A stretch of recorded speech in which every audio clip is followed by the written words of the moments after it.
Militarily Speaking, episode 31, Rags of Honor, Veteran Roasters. Are we getting a 2-for-1 today? We are. This episode, we talked with Mark Doyle, founder of Rags of Honor and Veteran Roasters.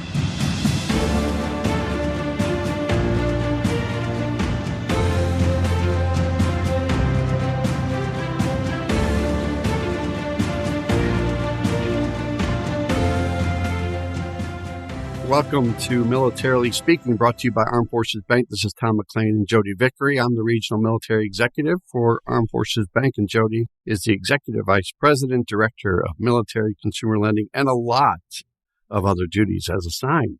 Yes, that is You seem to get a project every 4.37 days, don't you? Rounding down, yes. That is, in fact, maybe true. Again, welcome to our show. We're excited to have you listening and learning all about our guest, Mark Doyle.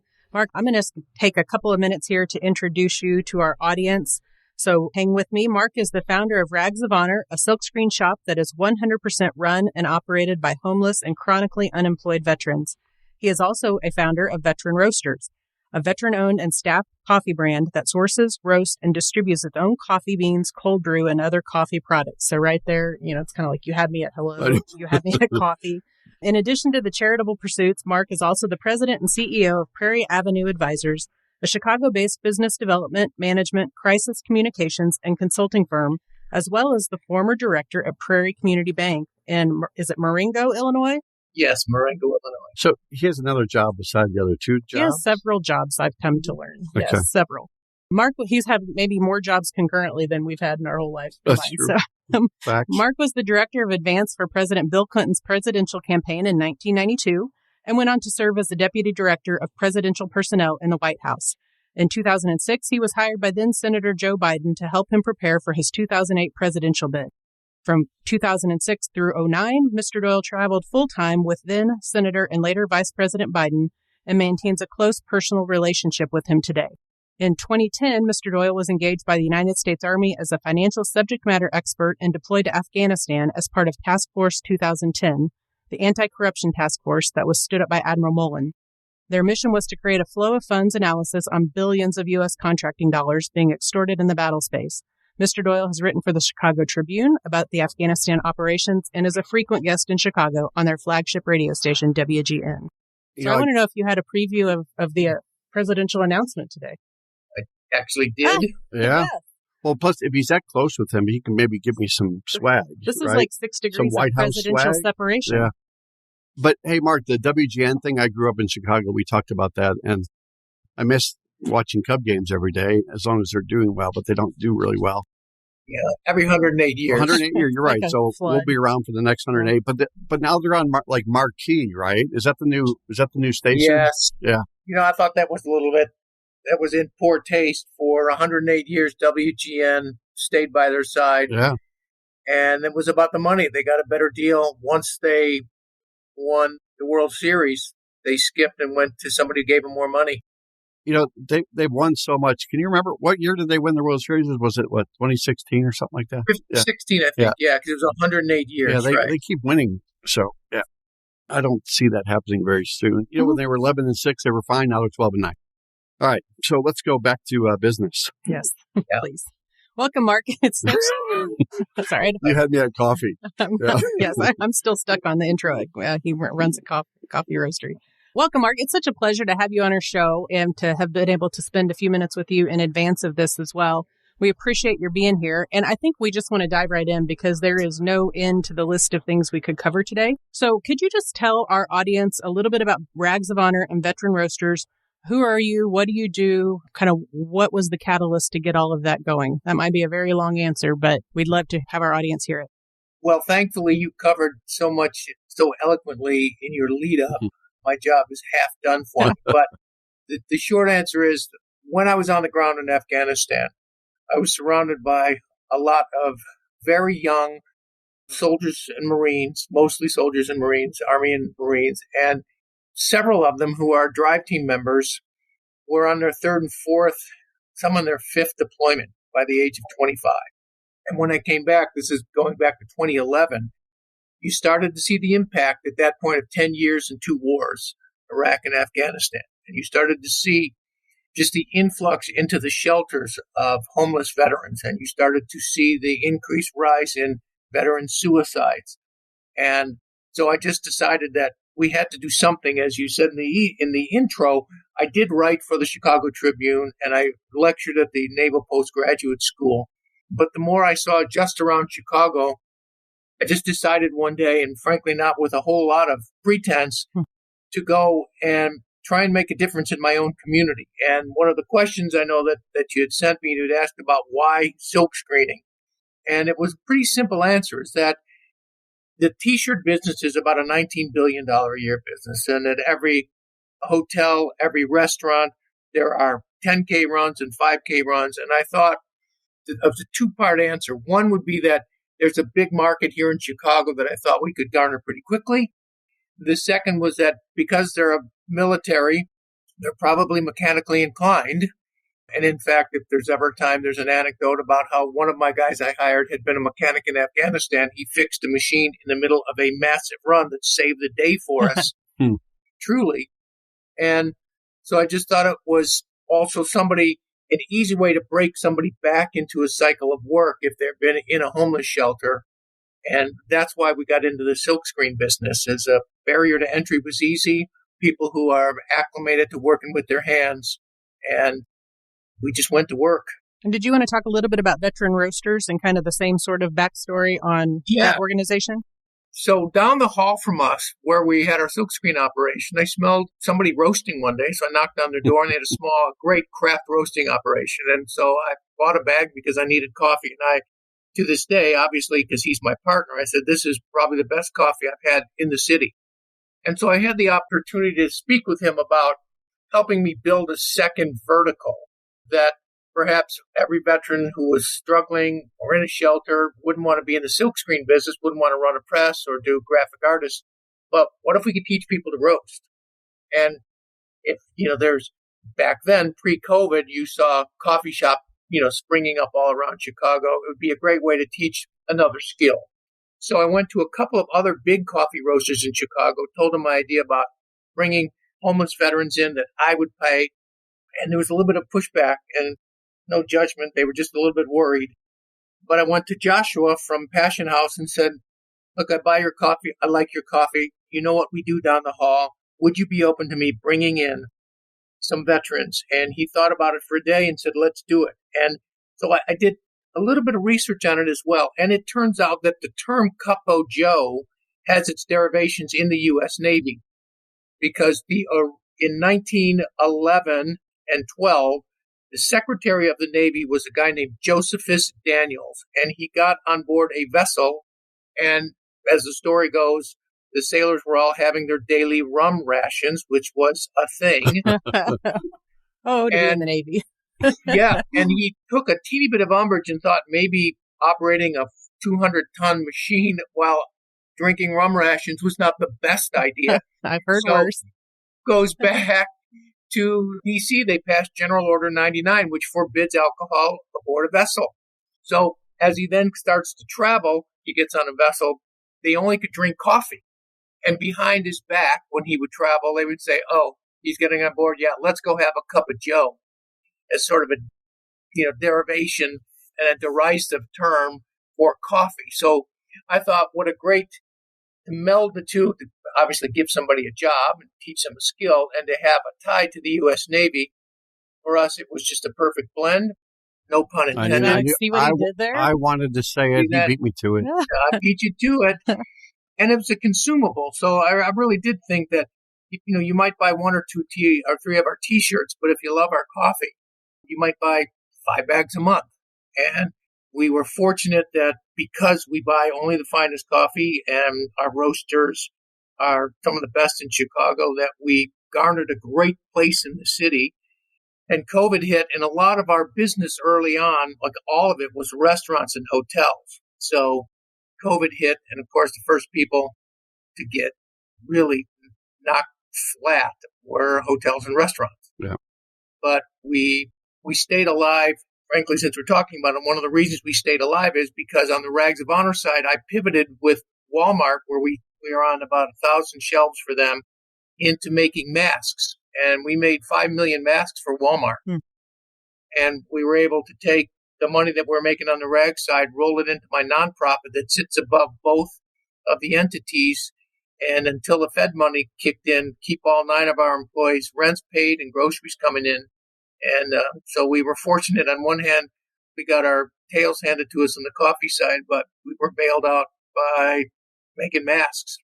And he didn't call them masks of honor at the Masks of honor. Yeah, my wife had the idea, and she said, "Let's just pitch the idea." And so we pitched it to the buyer at Walmart, and she went out and built the website. We talked to they were all supposed to be T-shirts, but we pivoted at the time with our producer out in California, and just pivoted from T-shirts to masks. And we were the first ones in Walmart with masks. We had 6 different versions. Oh, nice! Remember, you made it back from the vendor row at Walmart, and you were alive to talk about it. So good for you. Yeah, they couldn't have been nicer to me. By the way, can't say enough about the commitment that Walmart has made to us and to the veteran space. It's been tremendous. They have always been. I'm biased because I used to work there, but they've always been great from corporate citizens and philanthropists when it comes to reaching out to the right organizations. They've aligned themselves very well that way. So that Cup of Joe story, I'm going to challenge it. Is that really a true story? That was a lot of detail to just make. I know, but I feel like I should have known that. He told me something I didn't know. I just am upset that somebody would speak ill of coffee. I know. Well, they were speaking ill of Josephus Daniels, saying not so much about the coffee part. But the coffee paid a price. Yeah. I'll have to drink another cup today to make that I'll right. make sure I'll send you some. An IV bag.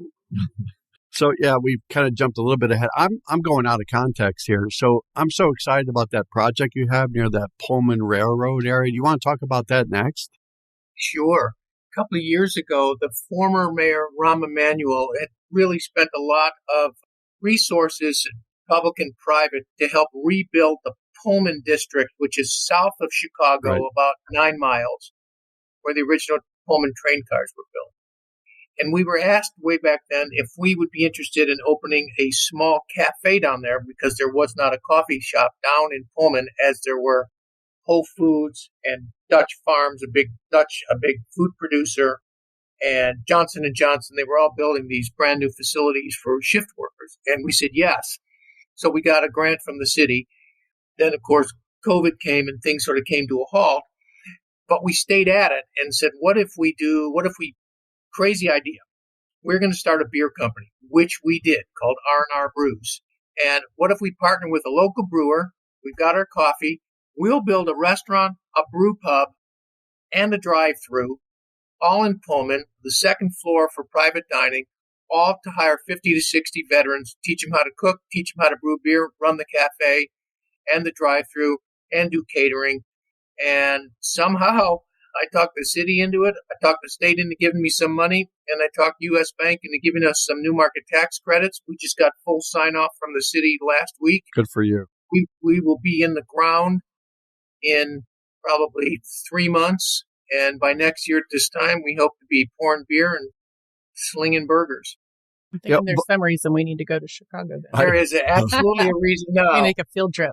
But it's like a 16,500 square foot facility, if I remember correctly. Is that the size? Is. Yeah. Yes. That's going to be great. So no one's ever built one. We will be the first ever to build a brew pub, restaurant, drive-through, all under one roof, and certainly the first ever to build one for veterans in the country. That's fantastic. That's awesome. I'm glad you brought that up. Your tagline, "They had our backs, now let's keep the shirt on theirs." Did you come up with that? Because you're almost as creative as I am. I wish I could say I did. When I first started, and again, I knew nothing about the industry and I knew nothing about silk screening. I just wanted to make a difference. So I hired a small group called, I think, Pivot Public Relations. Okay. And I walked them through what I wanted our design to be. And one day they were having a meeting, and I said, "Look, we have to keep people working. And we just have to, make sure that at least guys have a shirt on their back." And they said, "Oh, I got a tagline for you." Somebody just spat it out. So I said, "Done. Take the rest of the day off." Take a month. Take a month. And you sort of touched on the fact that, T-shirts, again, low barrier to entry, right? No barriers probably. And coffee, just because it's coffee. Because it's coffee. Does it need an answer? Yeah, it's just coffee. No. Enough said about coffee, yeah. So another thing that's curious to, I think, both Tom and I, is that both of your organizations, while they're focused on social efforts and they're social enterprises, they're not nonprofit organizations. So it's very cool that they're self-sustaining. And so what caused you to head down that path versus turning them into nonprofits right out of the gate? I wanted to build a brand in both instances. I did not want to be a nonprofit that had me going out, although we have a nonprofit that sits on the top of it, but we just do one event a year.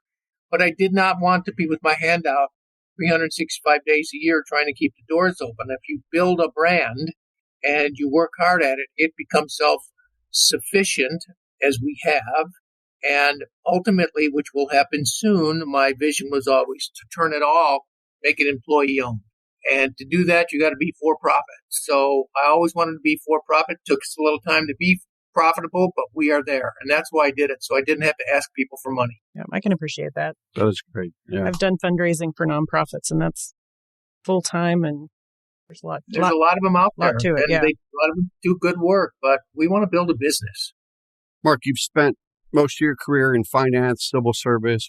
That's still going to be part of your DNA for the rest of your life. And yet you have two social enterprises dedicated to helping veterans. Why do you think you're so drawn to serving the folks that you serve? I'm loath to be like often people do when they say, when I was growing up, my mama told me they tell some anecdote about their mom or their dad. Right. But if I might, I want to tell you a true story about how I grew up and why I think it was imbued. So I grew up in a family with very poor, lived on food stamps. We grew up, of course, in Chicago on the north side, Catholic in a parish, and my mom worked at the rectory. And the first year they did this Christmas dinner for folks who were in the senior center, who had nowhere to go. And of course, my mom said, look at all the kids, we're going to help, we're going to serve these kids. And what I didn't notice is like 2 months leading up to it, she was going to the local certified and bringing oranges home and these little Whitman sampler, like 4 pieces of chocolate. And just wasn't paying attention because I was 17 years old. She was making them in these little stockings, putting them in a box. On the day of, she got a whole 3 boxes of these things. We had about 25 folks from the senior center. And she said, put these in the car. We had an old beat-up car. And at the end, she says, hey, Mark, make sure everybody gets one because everybody should have a present on Christmas. And I never forgot that we had nothing. But she wanted to make sure that these people who had less than we did had at least something on Christmas. And so I think it's just imbued in my DNA to see that there's always people who are in need, and they always need more than we need. Yeah. And so I just can't help myself. My wife is the same way. I mean, it's just part of who we are. Yeah, and so kind of to tag on to Tom's question for you, I mean, you're trying to get at the underlying issue of veteran homelessness, veteran unemployment. I'd be interested just in your general thoughts on what I would label as crises in both of those areas, and maybe less about how we got there, but how do you see us fixing that? And how do you see us working our way out of that? Well, you don't want to do it the way I did it. We started I took the money that I made in Afghanistan, I literally paid taxes on it, and I just used my savings. I mean, that's how I got there. It's not a get-rich-quick scheme, and you can't expect everybody to do it, but I just did it to just start hiring people because they needed a job. So there's a couple of ways to get there. One is obviously, if you're a big company, to make an effort to try and work to hire veterans and to reach out in your localities to find out, and there always are, shelters that have veterans either an outpatient or living there. And I literally just went down and sat down and hired my first 5 or 6 just in the first day. We didn't even have any business. Wow. I just put them on a payroll. I had 6 people on a payroll for a year with no business as they trained with a former Marine how to be silkscreen operators. So the one thing to do is to literally just go and reach out and see if you can just hire one. Another thing that people can do, especially if you're listeners and they work for other big banks or other companies, and they either don't have the need right now to hire or they don't have veterans in their community, if you work with people like Veteran Roasters or Rags of Honor find veteran organizations that hire veterans. I would say there are a lot of good ones out there. Nobody hires more than we do. Nobody finds the people who are homeless like we do. It is hard to do, and you've got to be patient. But if you're a company that needs to buy coffee, I mean, we'll use us as an example, but there's EOD chocolates out there. He was an explosive ordnance guy who lost his sight in an explosion, and now he makes amazing chocolates, right? So find companies that hire veterans, use their services. That is a way to give back without having to go through the rigors of trying to hire veterans and bring them on board if you don't need to hire anybody. Right. Mark, I'll piggyback on that too, because I know on your LinkedIn, I see that an organization called MVAT, right, Foundation. There's also, it seems like there's been a lot of companies that have kind of come out of the ground over the last several years focused on veterans. We're volunteering at Veterans Community Project this week in Kansas City, in St. Louis, and in Colorado area. There's Wounded Warriors, Vietnam Vets of America, Southeastern Guide Dogs, Homes for Our Troops, all these organizations that really are primarily focused on serving the veterans. And maybe that demand we talked about and the needs are so vast that maybe that's why all these organizations are working hard to help our veterans. Yes, there are 20 million veterans living in America. At any given time, there's over 100,000 that are chronically homeless. Wow. There are still about 20 to 22 who take their own life every single day. And according to Admiral Mullen 2 years ago, the military estimates that there's about 400,000 who are at risk of being homeless, and that was pre-COVID. So My wife is a documentarian, and she is working on a film, as I told you, and we're following 3 women and 3 men as they try and reintegrate from their active service. And even in the best of cases, it is hard because when you separate and you leave that unit that you've become so accustomed to, and you're back in the civilian world that may not understand what you've been through, it is hard to find your place in the line.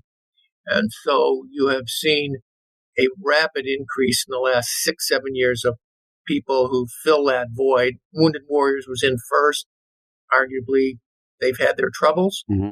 And most of them, as you know, are nonprofits. They all go out and raise money every year. Right. There are companies out there like Grunt Style that do a great job in T-shirts, and Black Rifle Coffee. They have a great coffee company. They don't hire veterans, but I think they do a lot to try and give back. And look, the government, people, it is easy to go after the VA, and they have certainly made their mistakes, but the VA sees about 23 million patients a year, more than any other healthcare system, maybe in the world. And 20 years and 2 wars has broken the U.S. Army, and has broken the VA, and has broken the healthcare system. So the aggregate of all this is what you're seeing now, of people like us trying to fill that void. Well, that's the great work that you're doing. That is filling the void too. And you think about unemployment probably is one of the root causes of homelessness, but the endowment of jobs, the creation of jobs that you're doing at Veteran Roasters too, that's coming up in the next 9 months, you're transforming their lives, right? So you don't have to go into any stories per se, but are there things that come to mind that how you have made a huge difference in their lives? Well, I don't want to bore you listeners, but I've got 100 stories. Literally, we've hired 100. It's time to write a book. You got to write a book now. Yeah, if you have 100 stories, you got a book. Can make a documentary. Documentary, yeah. And it is, again, one of the things my wife is working on now. But Dion has been with me for 8 years. Dion was in 10 foster homes growing up. Joined the Navy, was a corpsman in the Navy, and came out. And, his last foster parent said to him, "You're never going to amount to anything," and off he went. So he had no social safety net when he came out, and he ended up in the homeless shelter.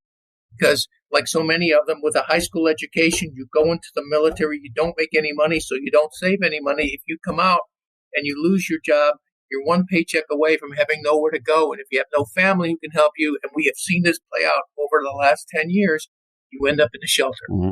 So between Dion, who's now has been with me, who has a car and an apartment and a nice flat screen and a good life, and Jesse is a Navy veteran who heard me on WGN radio one day 4 years ago talking about the coffee company and Rags of Honor. And the next day he shows up and walks in and says, "Hey, my name is Jesse, and my mom heard you on WGN yesterday, and I just lost my job, and I have a daughter, and I need to work." And I called down to we were at the Rags, so I called down to the coffee roaster. I said, "Brandon is a Navy veteran, is our partner." I said, "I'm sending the guy down. He's hired." Jesse just didn't, he was incredulous, right? He said, "I start today." He said, "Yeah, get down there. You start today." So Jesse is still with me. Jesse learned how to brew cold brew, and he makes some of the best cold brew in Chicago. Alan Banks, another Navy veteran. Alan's been with me now for 10 years. Alan had a great job his whole life. He was working for a candy company here that closed their doors, put everybody on the street. He ended up in the shelter. So, I can go on, Yeah. but we find the ones that nobody's going to find, and they don't want to. And they'll say, if you go to ragsofhonor.us and you scroll down and you click on the CBS story about us, you'll hear in Tamika's own words that, we don't want a hand out. We just need a hand up. Mm-hmm. And that's all they ever want is a little hand up. To be able to pick up a phone and after hearing you on WGN and saying I need a job and you say yes in 32.7 seconds. And, and I mean, how great is that for a feeling for that person thinking that they're going back to square one and you're there to help them? It is this is going to be obviously self-evident, yeah. But the amount of times I have said just these words that are so life-changing, and if you've never been in this position, it might not mean as much to you, but if anybody listening ever has, you will know what I mean. When somebody looks at you and you don't have $1 to your name and you're living either in a shelter or you just lost your job and somebody says, "Hey, you are hired." Yeah. Those are some of the most transformational words you can say. Absolutely. And I've had grown men start to cry in front of me. I'm sure it's just a wave of relief. And I think you alluded to it a second ago, but I want to check that I heard you right. How many veterans have you been able to help, Mark? We've hired over 100 over the last 8 years, 105, 109 if you count veteran roasters as well. Well, we're counting them. That's awesome. We're counting them, yeah. We talked about your new venture coming because it sounds like I think we're going to be VIPs at the grand opening. Yes. We'll do the ribbon cutting ceremony. Yeah. It's a brew house, but I'm going to go and drink coffee. You'll be chairs with your names on the back. Don't worry. Like a little gold podcast microphone, maybe. At the bar, absolutely. Excellent. We'll take it on the road. I don't know how that works, but we will. So, where does it end with you, Mark? Just reading your intro, I knew you're a busy guy, but you just keep finding ways to expand and to help more people. What's next for you? I mean, like Tom said, you talked about your upcoming R&R brew, but what do you see beyond that in terms of how you're going to help veterans? I am hoping I just retire someday, but No. let's assume I'm not retired. You don't strike me as retirement material. No. Here's what I don't think so anytime soon. This is a bit of a hope for me and a dream, but if we build this correctly, and as a sidebar, the Veteran Community Project, Jason Kander, I think, is associated with that. And they're looking to come to Chicago. Oh, and I don't want to get ahead of myself, but I'm going to meet with them because this is sort of an answer to your question. One part of it is we're going to build a facility down in Pullman close to us for veterans. So we'll be able to build a community that they can walk to work, have a very nice place to live, come be together at a place, make a living wage, and then have a nice place to live. So that's awesome. We might partner with them. Should I keep it secret? Keep it secret. Breaking news right here because a friend of mine knows Jason Kander. We need breaking news music. And get breaking news. Put it on the cryon or whatever they call it. I don't think we're fancy enough to have a cryon. No. Plus, it's audio only. So. Well, that's one of my visions is to partner if it's them or somebody else. So that would be amazing. If we build this right, I would love to. So the final answer to the question is build these in more than one location. Build a model that we can drop a brewing, roasting, a drive-through facility into 3 different cities, all run for and by veterans. Take the model and export it. Love it. And and I have joking about retiring, but my wife and I didn't do this to make money and We did this to give people a chance. And so my view is if we can build this and make them employee-owned and give everybody who comes the shot at the title and a bite at the apple and own a part of a business that you go to every day, when we get there and we've done that, then I can say my work here is done. You guys take it from here. Those are some great quotes, and I'm glad we captured those for the podcast and for our listeners, too, because that's great guidance and great commentary about what you're doing and what you hope your legacy is. And I don't know if people can sit on their hands and just wait, because I think the excitement and opportunities of what great things you're doing for our veterans would allow them the opportunity to maybe step up and help you. Is there something they can do, whether they're outside the Chicago area or inside the Chicago area or anywhere around the globe, to help you with your initiatives? Sure. And this is, again, as you know, maybe I didn't say it, but my wife and I, we don't take any money from these ventures. And so I never have a problem asking for money because none of the money comes in, goes to us anyway. But it's so simple. We try and make it easy. If you want to help a veteran, come buy a T-shirt. Or if you need 1,000 T-shirts for a fun run in your neighborhood, go to ragsofhonor.us or email me at mark@ragsofhonor.us. If you have a company that we distribute all over the country, just email me and buy our coffee. We try to make it so simple for people who do want to help veterans. Buy coffee, buy T-shirts. If there's a corporation who wants to make a donation, we have ragsofhonor.one. It's a full 501c3, and all that does, we don't even have an executive director. If I raise $200,000, I give it all away. So a lot of ways to help. Yeah, we should mention those websites. I don't think we've done that enough there, but Rags of Honor, right? US. Yeah. And for Veteran Roasters, it's veteranroasters.com. Yeah. Excellent. Well, we surely appreciate having you on today, Mark. And I'd invite you to hang out with us for just one more minute before we wrap. Are we playing a game? We are. We're going to play the Military Minute. So bear with us, Mark. Okay. Last week's Military Minute. I want to see if Mark knows this. So, yeah. If he knows about Cup of Joe, he better know this question. Yeah, that's kind of, historical. Pressure. So last week's trivia question, Mark, was on Swiss history. You might. The Swiss Constitution prohibits Swiss citizens from participating in foreign military service except for the military unit responsible for guarding what area in Europe? Well, what is the answer? Got to be the Vatican, right? Smartest. Oh, yes.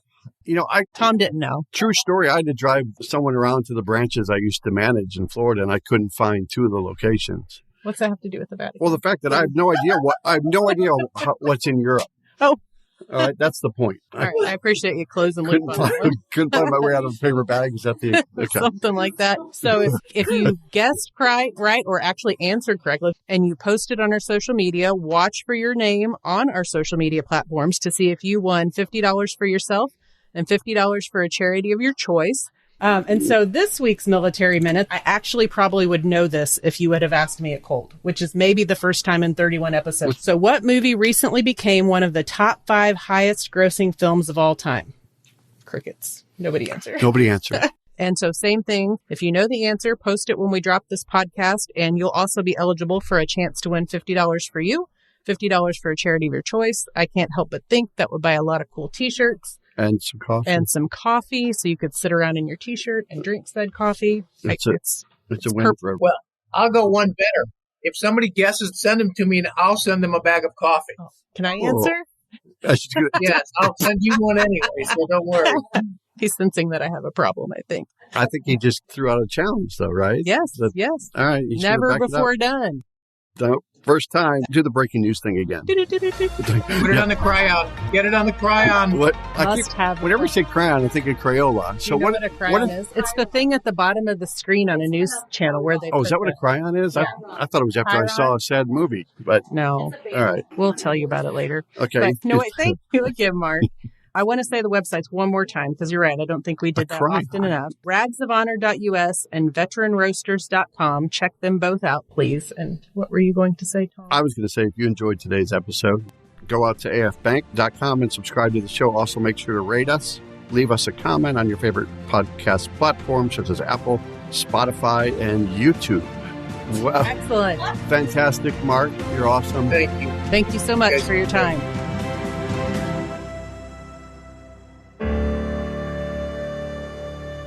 Copyright 2022 Armed Forces Bank, member FDIC, equal housing lender. All non-Armed Forces Bank owned apps, websites, company names, and product names are trademarks or registered trademarks of their respective owners. Their mention does not imply any affiliation with or endorsement by Armed Forces Bank of them or their products and services. They are merely used as examples of the many available apps, companies, and websites that offer similar services. Before using any app or website, you should carefully review the terms of use, data collection, and privacy policy. Apps may have an initial cost or in-application purchase features. This information is general in nature and is not intended to be legal, tax, or financial advice. Although Armed Forces Bank believes this information to be accurate, it cannot ensure that it could change. Statements or opinions of individuals referenced herein are their own, not Armed Forces Bank. Consult an appropriate professional concerning your specific situation and respective governing bodies for applicable laws, such as IRS.gov for current tax law. Armed Forces Bank, the Armed Forces Bank logo, and the Militarily Speaking logo are registered trademarks of Armed Forces Bank.